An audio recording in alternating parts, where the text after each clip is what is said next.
So thank you for the introduction, and of course, thanks to all the organizers for this opportunity to speak. Most of what I'm going to say is joint work with Dan Nakano and Milen Yakimov, unless I say otherwise. So if I put MVY, that will refer to that collaboration. So what's the big picture that I'm going to talk about? So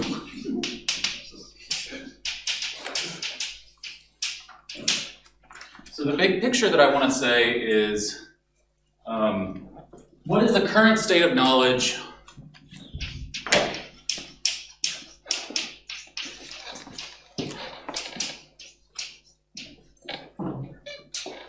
of the tensor triangular geometry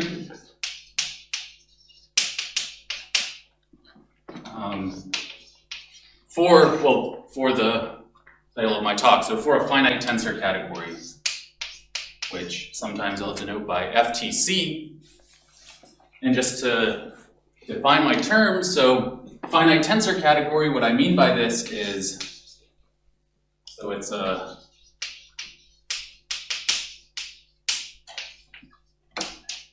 monoidal category, I guess rigid monoidal,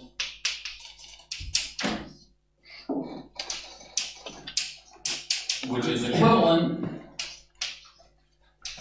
as an abelian category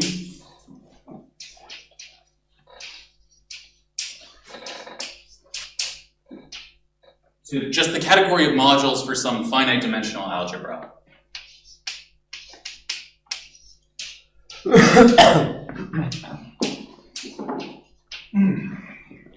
Okay. Sorry, monoidal is symmetric monoidal? No. Yeah, so that's going to play a big role in the next thing that I'm going to say. Yeah, thank you. And I should also say, just to set some expectations, this is very much still a project that's in progress. So I'm not going to be able to tie up this picture in a very neat bow, but I want to say, what do we know at this point? Some of the things I'm going to say are going to be theorems. Some of the things are going to be conjectures or hopes. So does rigid mean has left duals and right duals? Yes. Any other questions? And you're not assuming any interaction between the tensor structure and the equivalence with mod A? Or? Exactly, right. I mean, this is a random non-commutative algebra, so mod A doesn't have any tensor structure a priori.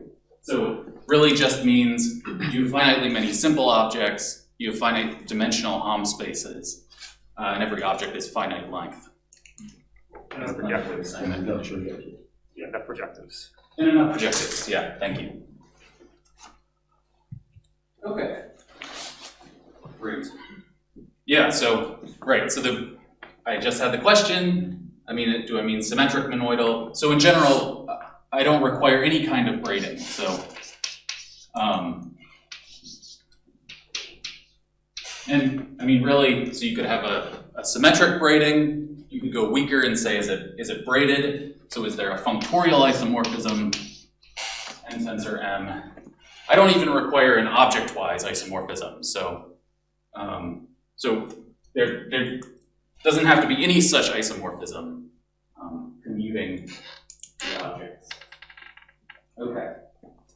So, yeah, so sorry for another question. You mean now you look at the stable module category, basically, if you talk about the triangulated category, that means the algebra is actually self-injective, yeah? Okay. Exactly. Yeah, so I've given this talk before, but I've never given this talk before to an audience that was quite so literate in tensor triangular geometry already, so I can skip telling you what a thick ideal is. But I think what I do want to tell you about is the dichotomy between commutative versus non-commutative tensor triangular geometry, just to set some terms and tell you what I mean by these words. So, commutative tensor triangular geometry. And over here, I'll write non-commutative analogs. So, of course, commutative tensor triangular geometry, of course, due to the work of Balmer. The approach to non-commutative tensor triangular geometry that I'm going to talk about was originally proposed by Quillen, Krause-Solberg, and it was developed, by so joint work with Nakano and Yakimov, and then there's also development by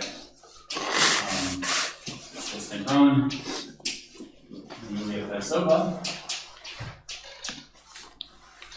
So of course, over here, the main thing that we want to classify are big tensor ideals. A priori, now you can ask, in the non-commutative case, you can ask for right ideals, you can ask for left ideals. Mostly what I'm going to be talking about or interested in are the two-sided thick ideals.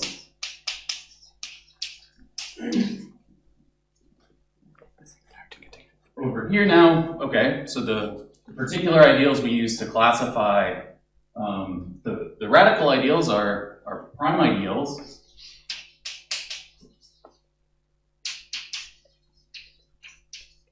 And yeah, so I guess probably most people in this room know the definition of a prime ideal in the commutative case, but I'm going to write it in two different ways because you can, and they're equivalent in the commutative case, but of course then they become non-equivalent when you move to the non-commutative case. So we have the definition that's probably more familiar, which is A tensor B is in P implies A or B is in P. So this is for all objects A and B. You can also ask for this on the level of thick ideals. So you can ask I tensor J contained in P implies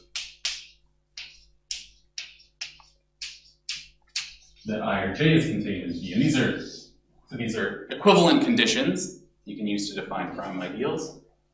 In the non-commutative case, this condition, so we're going to take terminology just from non-commutative ring theory. So this condition will become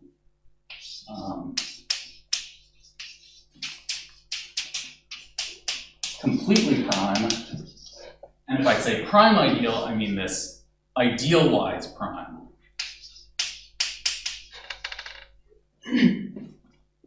Okay. So then, of course, the Balmer spectrum in general doesn't classify the thick ideals, but it classifies the radical thick ideals.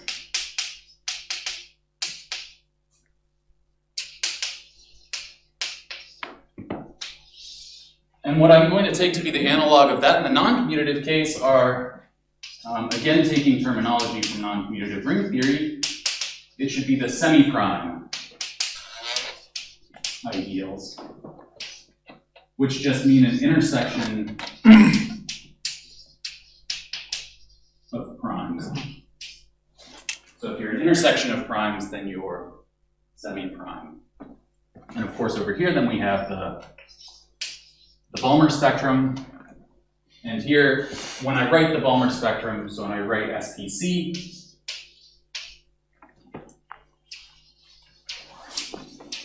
so again, a priori, you could form a completely prime spectrum or a prime spectrum, but I'm going to mean the prime spectrum. And the main reason, the kind of the motivation for this is, so semi-prime ideals are intersections of primes. If you have, from this rigidity assumption that I'm making throughout on my finite tensor category, all ideals are semi-prime. It wouldn't necessarily be true that all ideals would be radical if I just wrote down the same definition.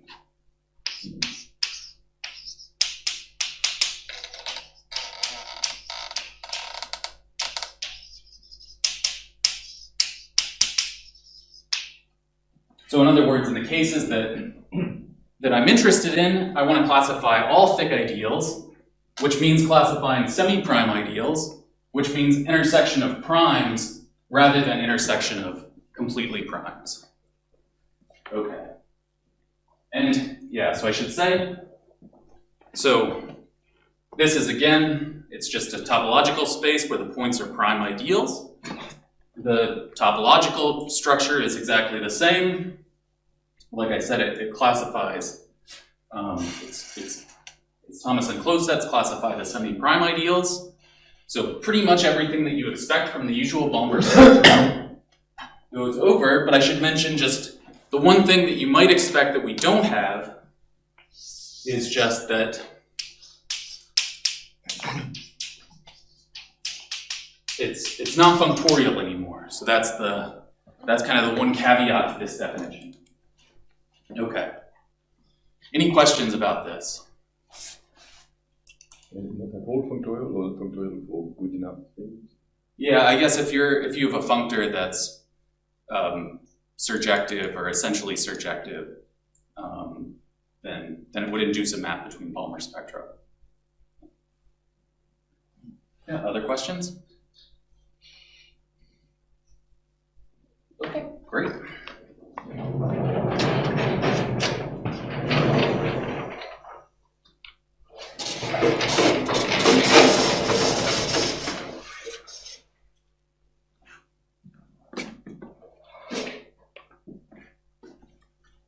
Okay, so I want to give a motivating example.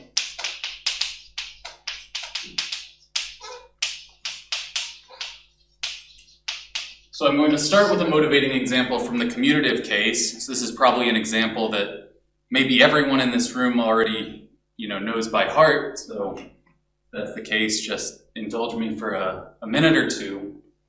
So this is an example due to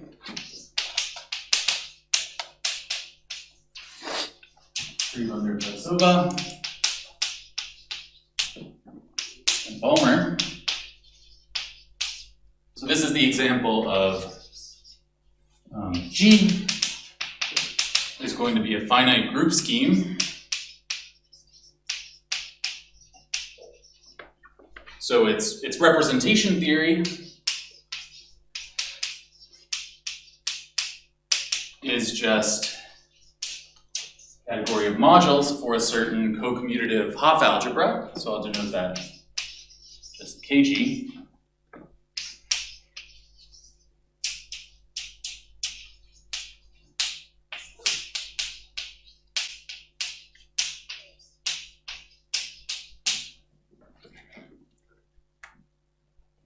Yeah, I should say co-commutative, it's finite dimensional, so that's a finite group scheme. So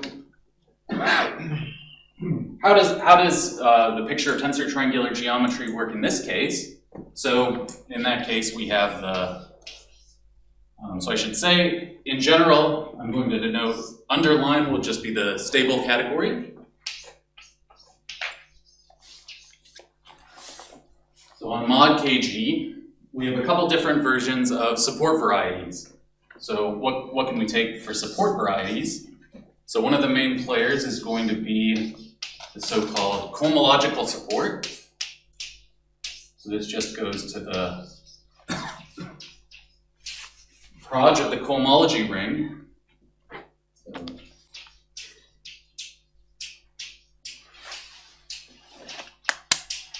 cohomological support. And what does this do?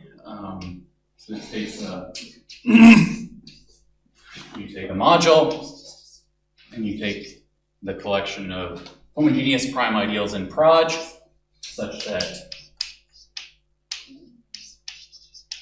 if I take X to MM, localize at P, then this is not zero.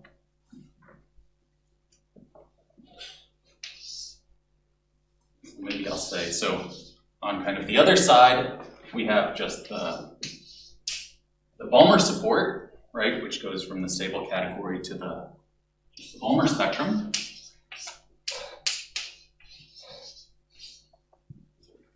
And the way that these two supports are bridged is by this intermediate support, called the support of pi points.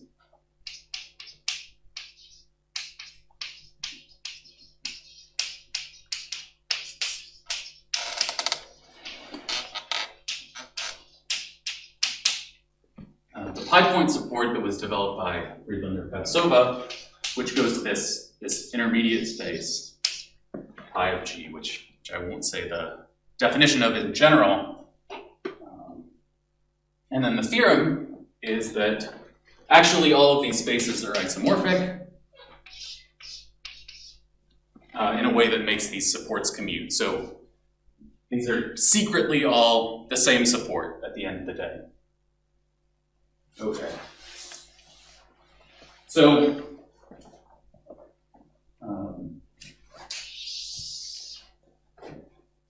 then the question is,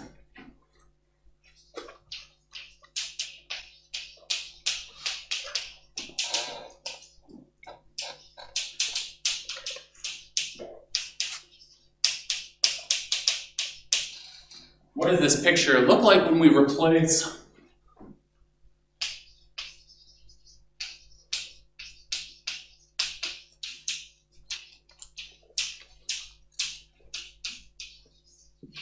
this category with the stable category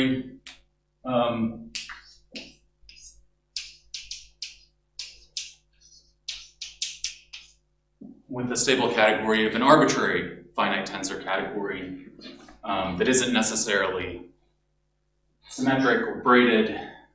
In particular, a lot of our motivation just comes from representation theory, and so this could just be stable module category of H, where H is a finite dimensional Hopf algebra.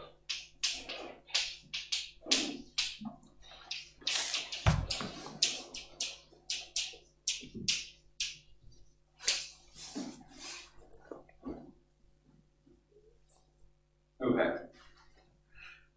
Is there a favorite example to keep in mind for this H? Sorry, favorite example of what? Of H, to put it this. So I'm going to, my next plan of action is to tell you a motivating example of an H which no longer gives a braided tensor category. Yeah, so yeah, you anticipated my plan. Any other questions?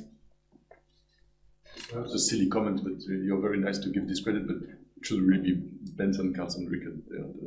The start of this understanding here is right. Yes. So next to you. So Benson. Yeah. Thank you. Any other questions or comments? Missed attributions. Okay. Right, so here I gave one motivating example that comes from kind of classical commutative tensor triangular geometry. So I want to give another motivating example. But now we're going to start with a motivating example in the non-commutative case. So this is an example that I think its importance for support variety theory was really realized and studied in this context by Benson and Witherspoon.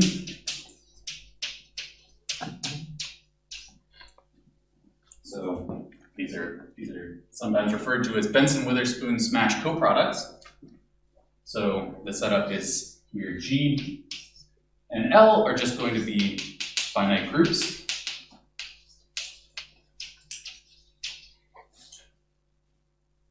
I want L to act on G.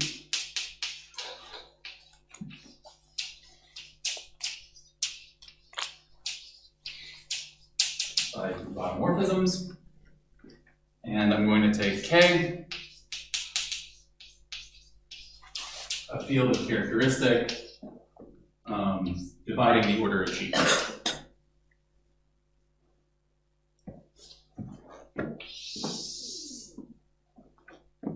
so I'm going to refer, I'm going to give the notation for this Benson-Witherspoon smash coproduct as, I'll call it HGL. And this is going to be, so here I'm going to take, so this, by this I mean the dual of the group algebra of G. So then I can take the smash product with the group algebra of L, and then I take just the dual of this whole thing. Okay. So how can you think about this? Well, as algebras, this is just the same thing as it's just the group algebra of G tensor the dual of the group algebra of L. So as algebras, nothing too interesting is going on. The point of the smash product is that now we're skewing the comultiplication using this action of L on G. And since we're skewing the comultiplication, that kind of skews the tensor product of modules. So, how does this comultiplication get skewed? So if I take the comultiplication of, so here G is an element of G, and I can take I'll just denote it by p sub x. So here x is an element of L, and this is just the dual basis element corresponding to that. How does this work? You just sum over all y and L of G tensor py, tensor y inverse G tensor p, y inverse x. Okay. So we kind of have a skewed comultiplication using this action of L on G. And Benson and Witherspoon worked out the formula for how you take the tensor product of modules. So here a module for this, it'll be graded by L, and it'll be a G module, so a G module that's graded by L.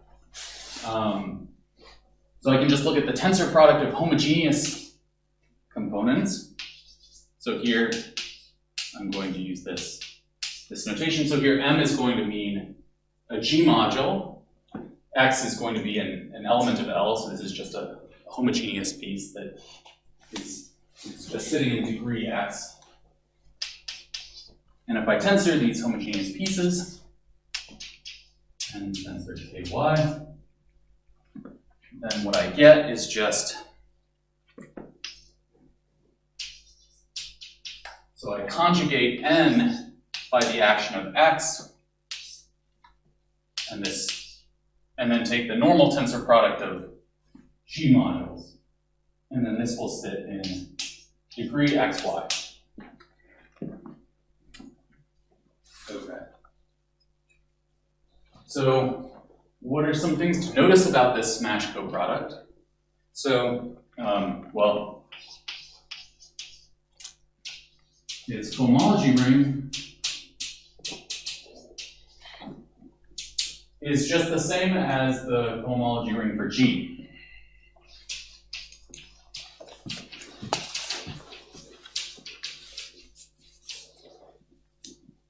So if you're taking the cohomological support, it's kind of based around the same space.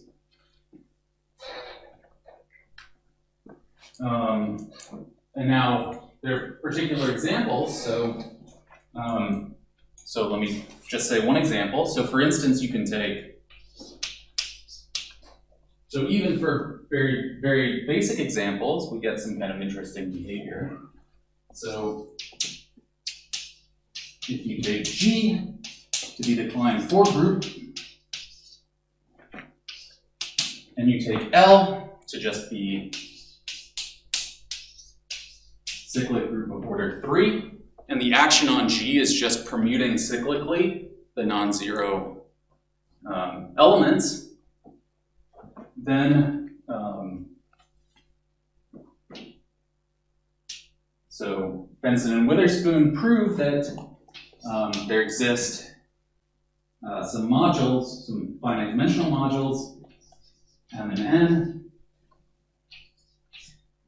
with M tensor N is projective, but N tensor M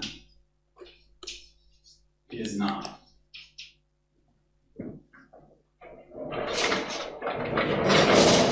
Creates a field of characteristic too, or? Yeah, exactly. Exactly.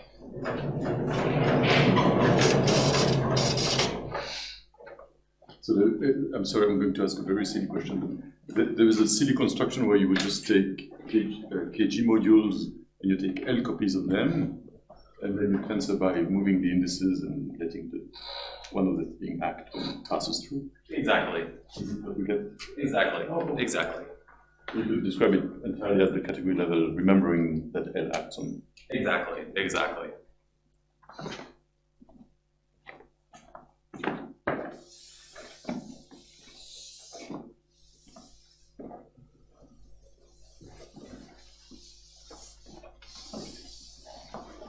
Any other questions?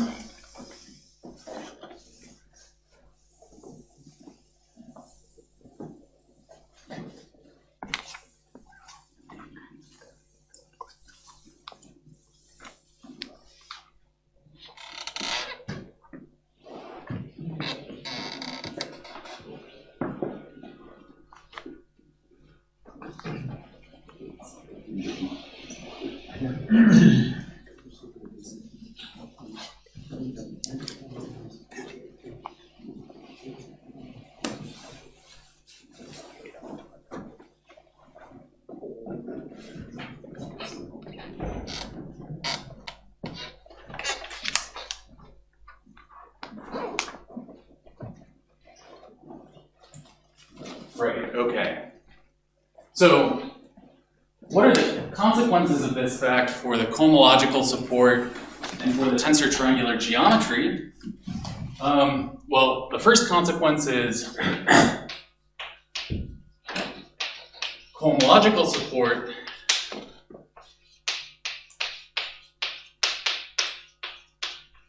does not have the tensor product property.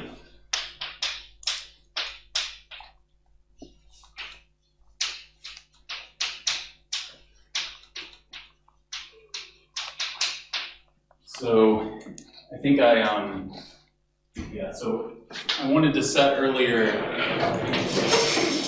just some notation that I'm gonna try to stick to throughout. So I'm always gonna denote just the cohomological support by W and the Balmer support by V for any finite tensor category, just to set some names.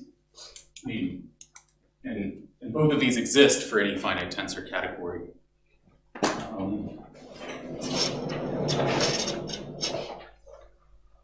So what this implies is that you don't have the tensor product property, which is this property that if you had it, it would mean that the cohomological support respects tensor product in the sense that it takes a tensor product to the intersection of the supports. So this can't be because that's the tensor product property, because it still is true that W of P is empty if and only if P is projective. And so obviously, if it satisfies the tensor product property, then it's not going to care whether you take M tensor N or N tensor M. So we can't satisfy the tensor product property. And it also means that for the same reason, that the Balmer support doesn't have the tensor product property. And another way of saying that is that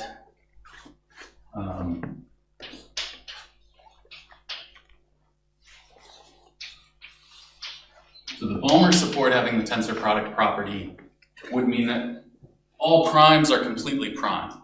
So this is an example where there are primes which are not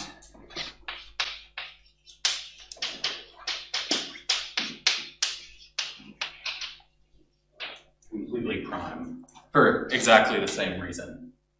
So for general FTC, you're defining the cohomology to be X from the unit to itself. Exactly. Is that always a graded commutative ring? Yes. Sorry?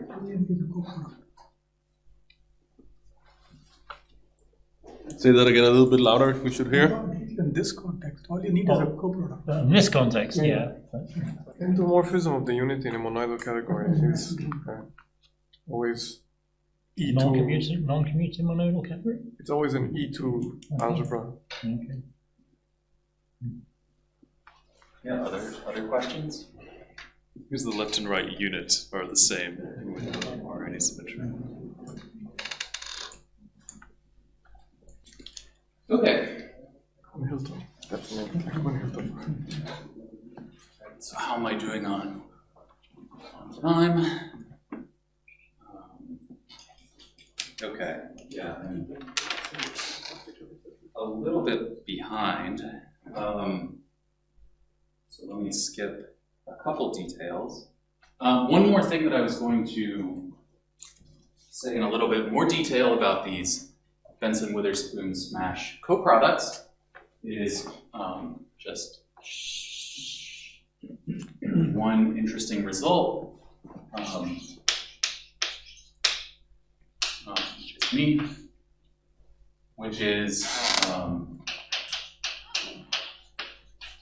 so I'm requiring in the definition that the characteristic of K divides the order of G, and now I want to say if the characteristic of K also does not divide the order of L, then actually, if I take the,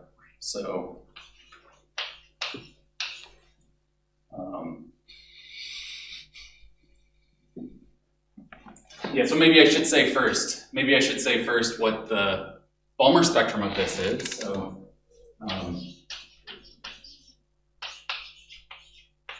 so I think we write this down that the Balmer spectrum of the stable category of HGL is, so if you're looking at this motivating example, you might guess maybe this just goes through to all Hopf algebras or all finite tensor categories, that you might always get that the cohomological support could coincide with the Balmer support. But in fact, this example, we don't get that. So it's something very close. You get Proj of the cohomology ring, but you take the L invariant subalgebra of that. Okay, so it doesn't, the Balmer support and the cohomological support no longer coincide. Okay, and then what I wanted to mention here was, if additionally we have this condition on the characteristic of K, then if I take the Balmer spectrum of the stable category of HGL, then this is actually homeomorphic to, I can take this Drinfeld double construction, and I take the stable category of the Drinfeld double, then the Balmer spectra coincide. And I think that this is an interesting result because I take the Drinfeld double, this is actually braided.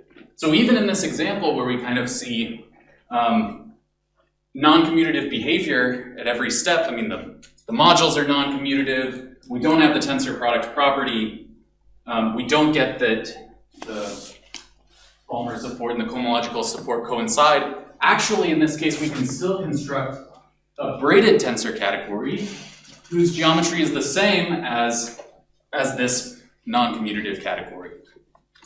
Okay. Okay. Yeah, so maybe I'll move on from this example now. So this is a motivating example. And from now on, I'm going to fix in general, T is just going to be a finite tensor category. T underline is a stable category. And now I want to make a definition.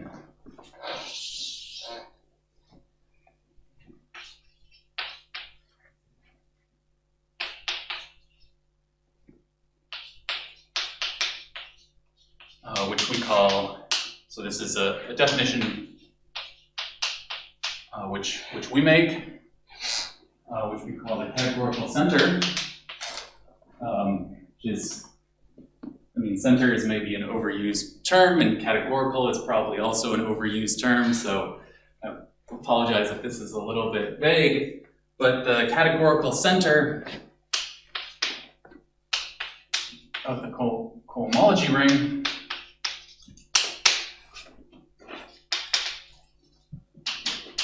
and I'm going to denote this by just C bullet, which is just going to be F, which are in the cohomology ring.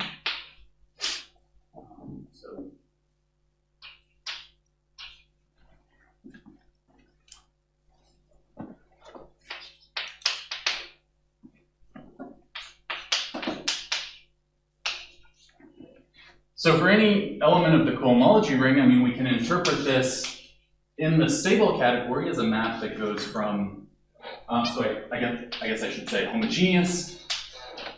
So a homogeneous element of the cohomology ring, we can interpret that as a map that goes from 1 to I shifts by 1. And so I can here take F tensor identity M. Of course, this is isomorphic to M. And of course, it's again isomorphic to M tensor 1, and then I can take F on the other side.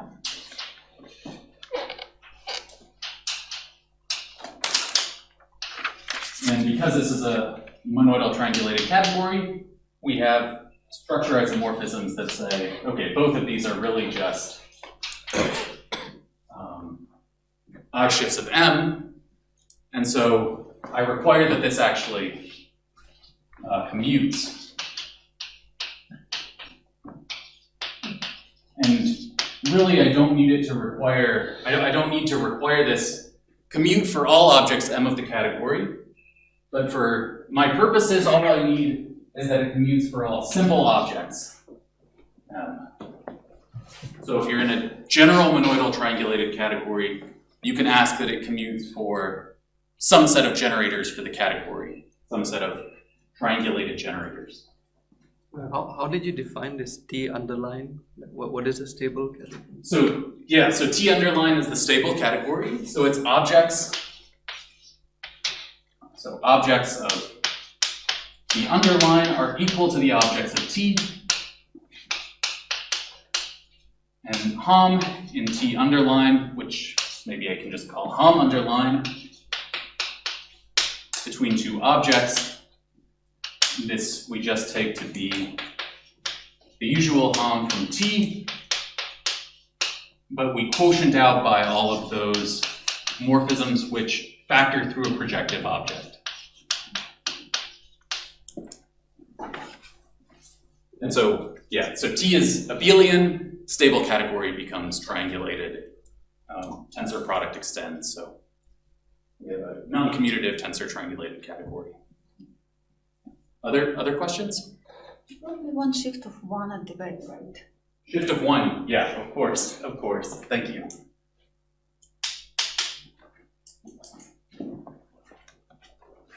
Okay, great. So, yeah, so let me just denote for the rest of the talk, just to save some space. The cohomology ring I can just call maybe just R bullet. So where does this where does this categorical center live in relation to some of the various cohomology rings that are bouncing around. So, so we can take, so I can take, yeah, so maybe I won't say what this construction means in general, but I can take something called the Drinfeld center of T, which in the case of a Hopf algebra is just the modules of the Drinfeld double. So same construction that I did over here. It's a general construction. It's again a finite tensor category, so I can take its stable category. And I can kind of also do this in the other order. So instead of taking the stable category of the Drinfeld center, I could take the Drinfeld center of the stable category. And that lives inside as a subring of this, which of course is a subalgebra of the cohomology ring. And this is going to be important for us because we care about some finite generation conditions.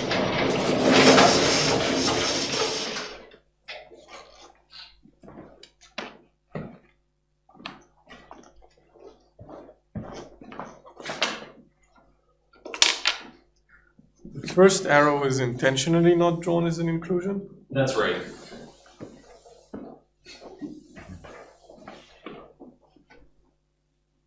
Your comment is intentionally not stated as a question.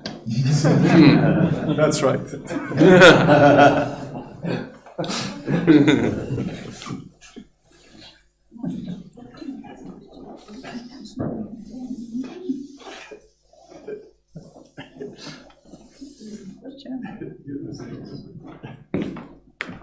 The answer to the non-question was yes, right?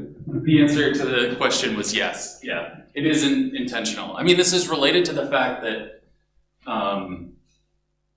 you can have modules which are projective, which are not projective in the Drinfeld center, which then become projective when you restrict them to the original category. So you can have modules which are non-zero in that stable category, which then become zero when you push them with the functor. Yeah. So if you have one of those central homogeneous element, it has this property on simple modules, and what happens under extension? What happens on general objects? I mean, is there... Yeah, with the general object. So it's something absolutely important. So yeah, so I think we tried to think about that, and we felt it was related to this issue that the extension axiom for triangulated categories is not unique somehow. But we kind of weren't able to say anything.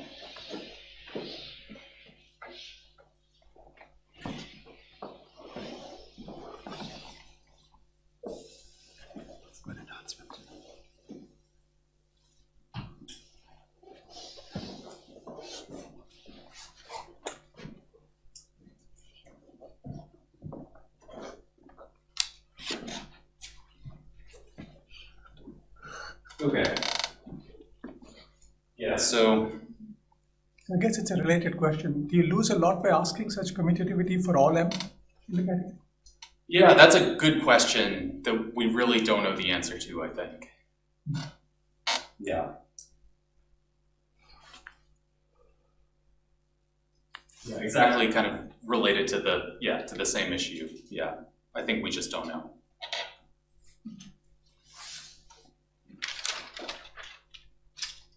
Yeah, so maybe I guess I'm not sure if I understood, but I guess you can say something, right? Because the Drinfeld center, then you would commute with everybody, and then the Drinfeld center to your center is like finite extension. So.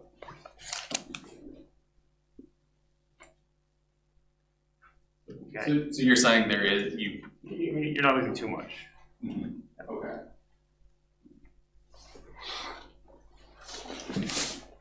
Okay, yeah, so before I get to the main theorem that I want to state, let me just give a, let me just state a condition, or a couple of conditions. So I'll call this weak finite generation. So I'll say that T satisfies this weak finite generation.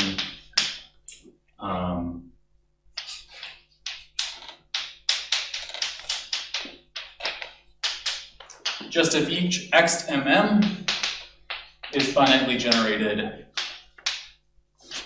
as a module for this categorical center. And it's so why is it called weak? So usually the finite generation condition is stated as the cohomology ring is finitely generated as an algebra, and each xmm is finitely generated as a module for the cohomology ring. And the point of calling this weak finite generation is that because of, so I think this is stated by Chris and Julia Plavnik, which are if the Drinfeld center of T satisfies this finite generation condition. So, I mean, their proposition is stated differently, but this is a consequence of it, which is that if the Drinfeld center satisfies Fg,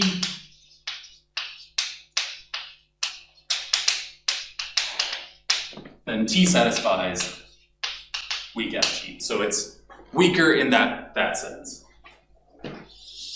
We don't impose any conditions on the algebra itself. C. That's right. For this statement, I don't want to impose any conditions on the algebra itself.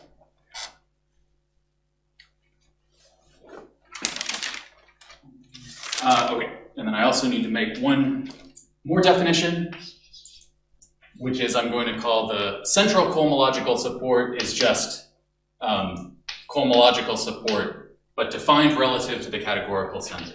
So same definition as cohomological support, except I'm going to take values in Proj of C bullet.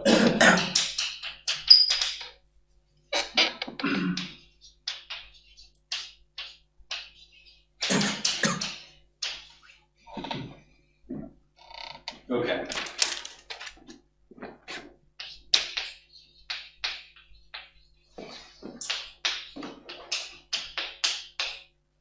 And now the main theorem that I want to state is, okay, what can we say right now about the relationship of the Balmer support to the cohomological support in general? So these are going to be kind of in ascending order of what assumptions we're going to make. So if we make no assumptions,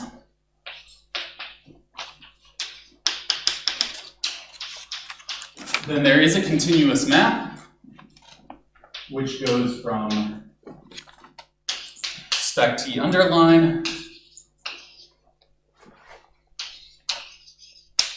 to the homogeneous prime spectrum of the categorical center.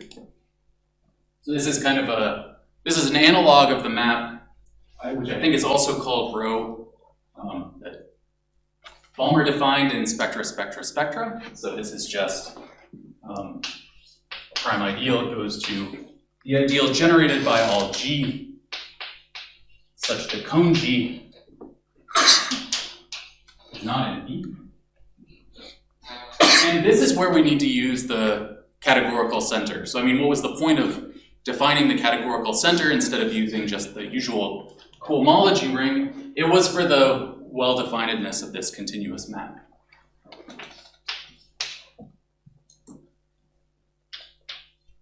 Okay, so if we impose the weak finite generation condition, then this implies that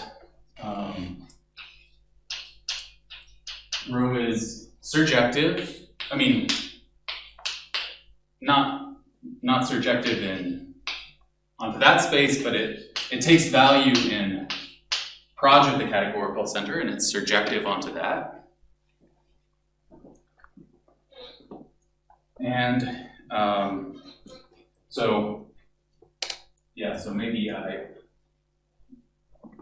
can just write down very quickly a weak tensor product property, which is just that if I take a union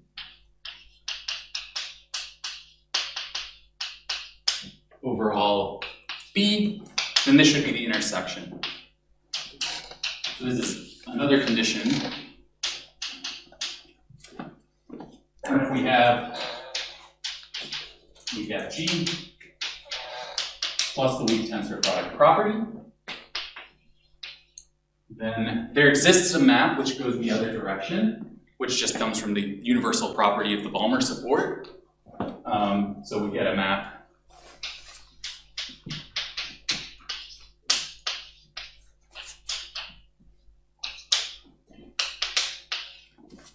and this is a right inverse to rho.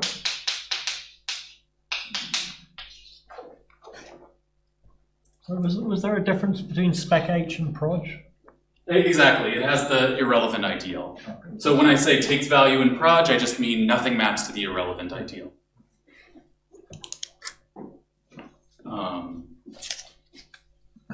Okay. Yes, this should be C. And then last is kind of the most assumptions. So we have weak finite generation plus the weak tensor product property and plus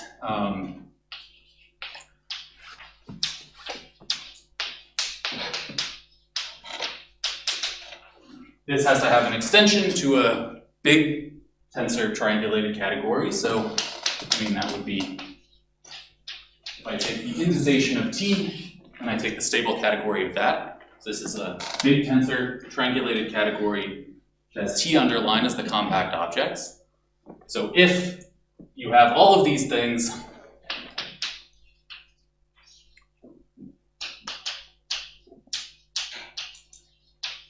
then this map is actually homeomorphism, so that the Balmer spectrum is homeomorphic to Proj of the categorical center.